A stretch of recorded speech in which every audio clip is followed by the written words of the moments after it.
Well, today is Monday, May 5th, and we return to John chapter 4. And through the trajectory of this week, we'll actually be reading through John 4, 5, and 6 with lots of great messages from Pastor Doug coming beginning tomorrow. And today we're in John 4, 27 through 42.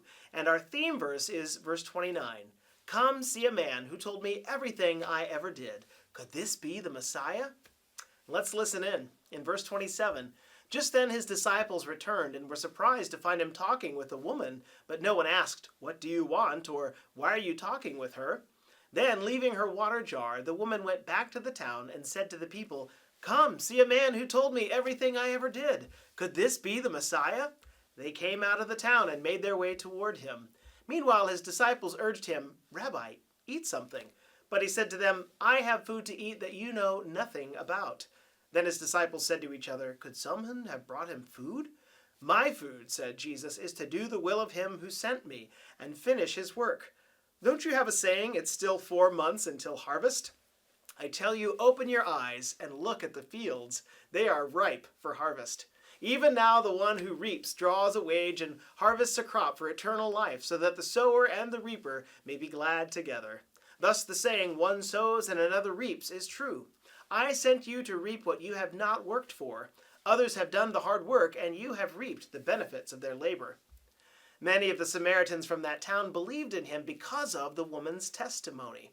"He told me everything I ever did." So when the Samaritans came to him, they urged him to stay with them, and he stayed for 2 days. And because of his words, many more became believers. Well, we look at this wonderful picture, and as we reflect on the power of sharing our story and the testimony that the Samaritan woman gives, we reflect still on the theme of the Lordship of Jesus Christ. Well, Jesus knows everything that we have ever done. He knows our needs and our ways, our words before we speak them. Like the Samaritan woman, he meets us on the roads of life and invites us into holy conversation.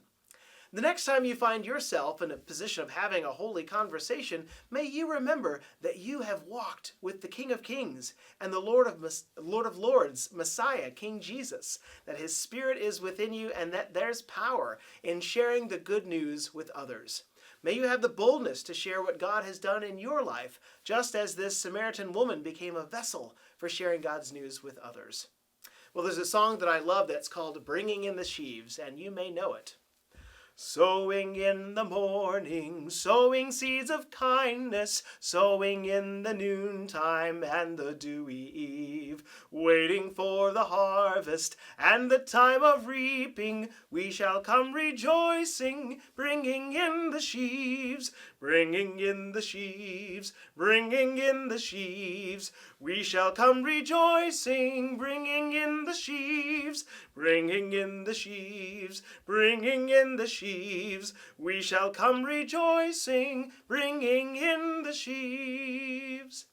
May you pray to the Lord of the harvest to go out and find that the fields are ripe for harvest. And may you do that good work of bringing others good news about Jesus.